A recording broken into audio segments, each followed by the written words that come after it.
50이 훌쩍 넘은 나이임에도 아직까지 인간관계가 어렵진 않으신지요?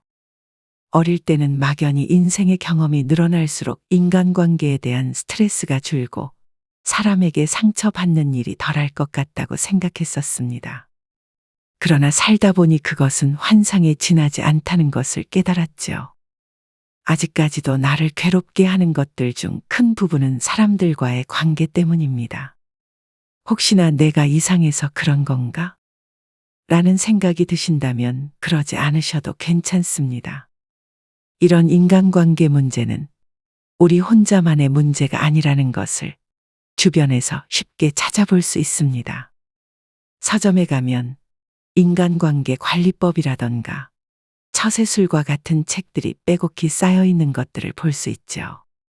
전 세계적으로 성인으로 추앙받는 공자의 사람에 대한 가르침은 현재까지도 책으로 지속적으로 재편되며 꾸준히 서점에서 팔리고 있죠. 그만큼 인간관계에 대한 고민을 가진 사람은 예나 지금이나 많다는 방증이기도 하겠습니다. 인간의 모든 고민은 인간관계 때문에 일어난 것이다라는 말이 과언이 아닙니다. 이런 스트레스를 받을 때면 어디 무인도 같은 곳에 갇혀서 혼자 살고 싶다 라는 생각이 들기도 하지요. 그러나 인간은 사회적 동물이라는 말이 있듯 애석하게도 혼자서 세상을 살아나갈 수는 없습니다. 우리는 어쩔 수 없이 공동체 속에 소속되어 매일 타인과 조금이나마 교류를 해야 할 수밖에 없는 운명이죠. 그러나 중년 이후부터는 감정 소모, 스트레스를 참아가면서까지 인간관계를 확장할 필요는 없습니다. 우리는 그간 살아오면서 친구의 배신, 손절 등을 경험하며 인간관계의 덧없음에 대해 얼마나 많은 경험을 했습니까?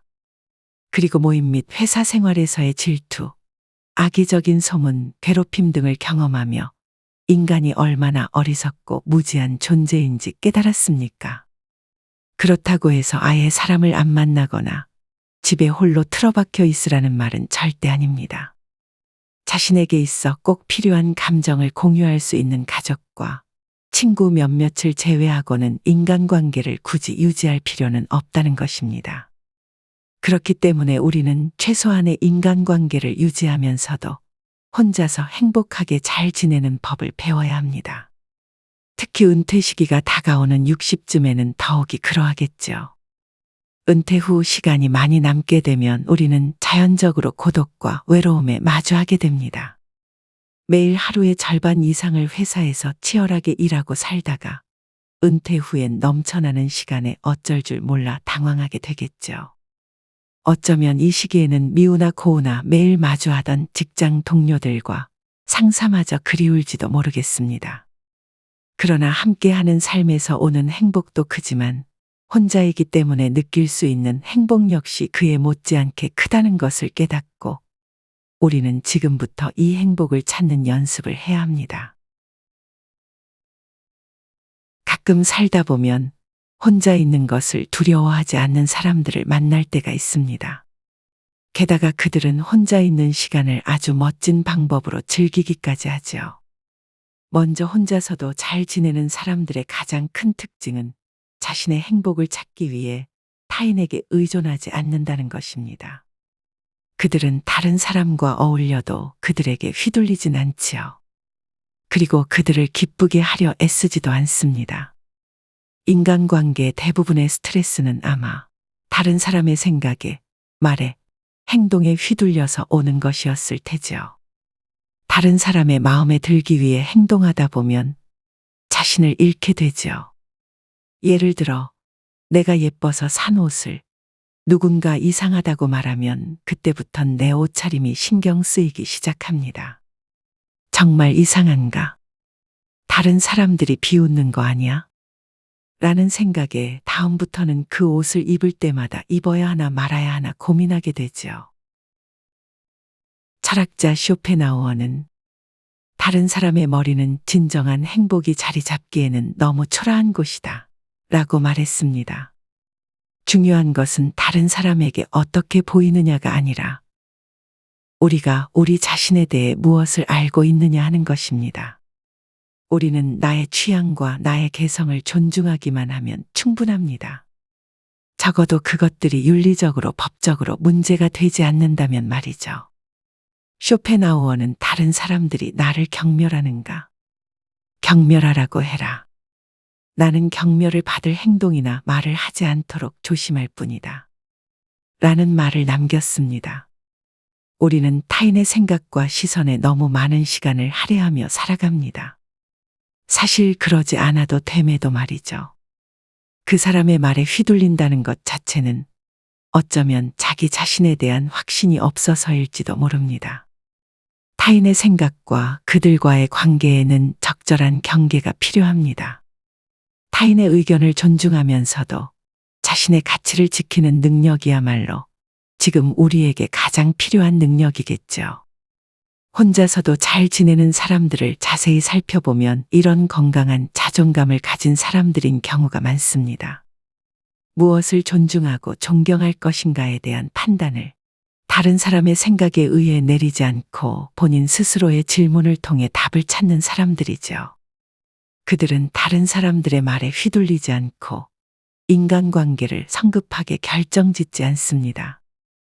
혼자서도 충분히 삶을 즐길 수 있기에 그들은 그들의 삶에 아무 사람이나 들여놓는 실수를 범하지 않지요. 그리고 그들 주변에는 자연스레 건강한 자존감을 가진 사람들만 모이게 됩니다.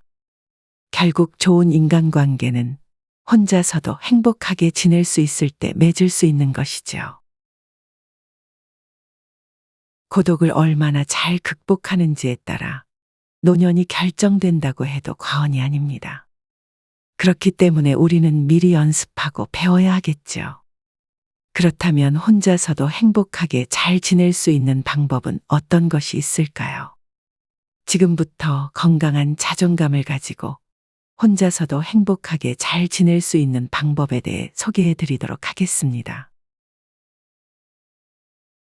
첫 번째는 기대는 금물이다입니다. 적은 것을 기대하면 적은 것으로도 행복할 수 있죠. 우리가 사람에게 상처받고 인간관계로 슬퍼하는 이유는 어쩌면 타인에 대한 기대가 너무 크기 때문일지도 모릅니다. 특히 가족이나 친한 친구일수록 더욱 큰 기대를 갖기 마련이죠. 내가 얼마나 희생했는데, 내가 너한테 준 게 얼만데, 등등 자신이 베풀었다고 생각한 만큼의 공평한 보상이 주어지지 않았다고 느낄 때 괘씸한 생각이 들기 시작합니다. 준 만큼 받을 거라는 기대 때문에 생기는 불편한 감정이죠. 그러나 이 세상에 당연한 것은 없습니다. 특히 은퇴 후엔 배우자에게 의지하려는 경향이 크게 되는데 그러면 서로 힘들어지게 됩니다.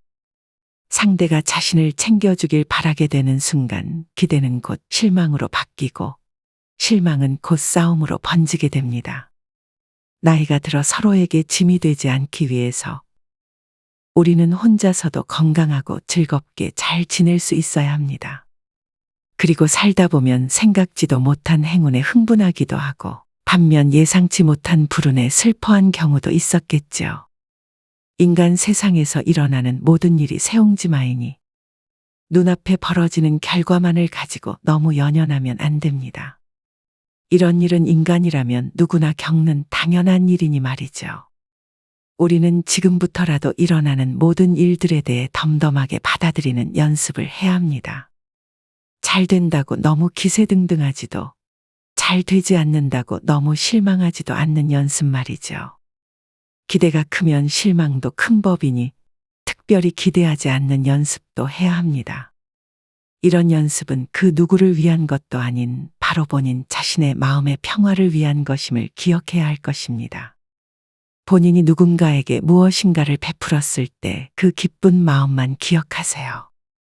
그리고 그 보답에 대한 기대는 금물입니다. 그 보답은 반드시 그 사람에게로부터 돌아오는 것이 아니라 어쩌면 다른 형태로 본인에게 돌아가고 있을지도 모르니 말이죠. 실망이라는 감정이 내 마음속에 싹트지 않게 잘 관리해야 합니다. 남에 대한 기대를 버리고 일어나는 세상만사를 덤덤하게 받아들일 때 우리는 혼자서도 행복하게 잘 지낼 수 있는 튼튼한 마음의 근육을 가지게 됩니다. 두 번째는 자신에게 투자하라입니다. 여러분이 할 수 있는 최고의 투자는 여러분 자신에게 있습니다. 투자라고 해서 꼭 거창할 필요는 없지요. 규칙적인 운동, 충분한 수면, 그리고 여러분에게 즐거움을 주는 취미, 삶의 의미를 주는 활동을 가지는 것이야말로 자신에게 투자하는 가장 기초적이고 확실한 방법입니다. 운동의 중요성은 아무리 강조해도 지나치지 않지만 운동을 꾸준히 하기란 참 쉽지 않습니다. 운동을 어떻게 어디서부터 시작해야 하는지 잘 모르겠다면 하루에 단 10분이라도 집 앞 공원을 걷는 것에서부터 시작하세요. 휴대폰으로 자신이 좋아하는 음악을 들으며 봄에는 살랑거리는 봄바람을 맞고 여름엔 매미소리와 함께 걷고 가을엔 떨어지는 낙엽을 밟으며 겨울엔 소복히 쌓인 눈을 바라보며 자연이 주는 아름다운 풍경을 만끽해 보세요. 그리고 걷기를 끝냈을 때 그 성취감이 주는 만족감을 경험해 보세요. 한 번도 해보지 않았던 새로운 운동을 경험하는 것도 좋은 방법이 되죠. 요즘엔 또 운동도 어찌나 다양한지 경험해보고 싶은 운동이 한두 가지가 아닙니다. 사람들과 함께하는 운동이 좋다면 동주민센터에서 제공하는 운동 프로그램을 신청해보는 것도 좋겠습니다. 제가 갔던 동주민센터의 줌바 댄스 선생님은 70이 가까운 나이에도 열정적으로 학생들을 가르치고 계셨습니다. 그 선생님을 보곤 매일 몸이 아프다며 누워만 있던 제 모습이 부끄러워졌지요. 자신에게 투자할 때 중요한 점은 나 자신에게 긍정적인 태도를 가지고 자기 자신을 너무 엄격하게 비판하지 말고 작은 성취를 축하하며 자신을 격려하는 것입니다.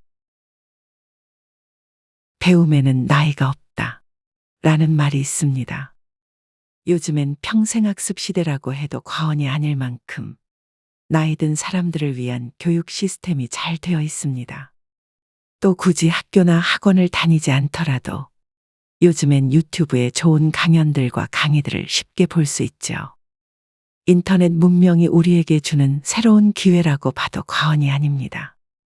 평소 배워보고 싶었던 학문이 있다면 일단 한번 시작해 보세요.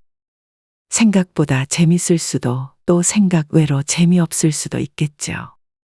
뭐든지 일단 한번 시작해 보는 것이 중요합니다. 재미없으면 그만두고 다른 것을 해봐도 좋고 만약 재미있다면 그것에 대해 좀 더 깊이 파고들어도 좋지요. 하고 싶었던 일들을 끝내지 못한 숙제처럼 남겨놓지 마세요. 이번 기회에 본인에게 과감히 투자하세요. 지금 시작하지 않으면 나중에는 기회를 가지기 힘들지도 모릅니다. 본인의 관심사와 취향을 하나둘씩 만들어 보세요. 그리고 거기서 나랑 맞지 않는 것들은 지워나가세요. 취미를 찾거나 새로운 활동에 도전하는 것은 자기 발견의 기회가 될 수 있습니다. 혼자인 시간을 통해 내가 무엇을 원하고 어떤 가치를 추구하는지에 대해 깊이 생각해 보면서 내면의 평화를 찾아보세요. 나에 대해 탐구하고 스스로의 취향을 알아가는 재미야말로 인생에서 경험할 수 있는 몇 안 되는 즐거운 일 중 하나가 될 것입니다. 이상으로 건강한 자존감을 가지고 혼자서도 행복하게 살아가는 방법에 대해 알아보았습니다. 혼자 사는 것이 나쁘다거나 외롭다는 것은 전혀 아니라는 걸 이제는 모두 깨달으셨겠죠.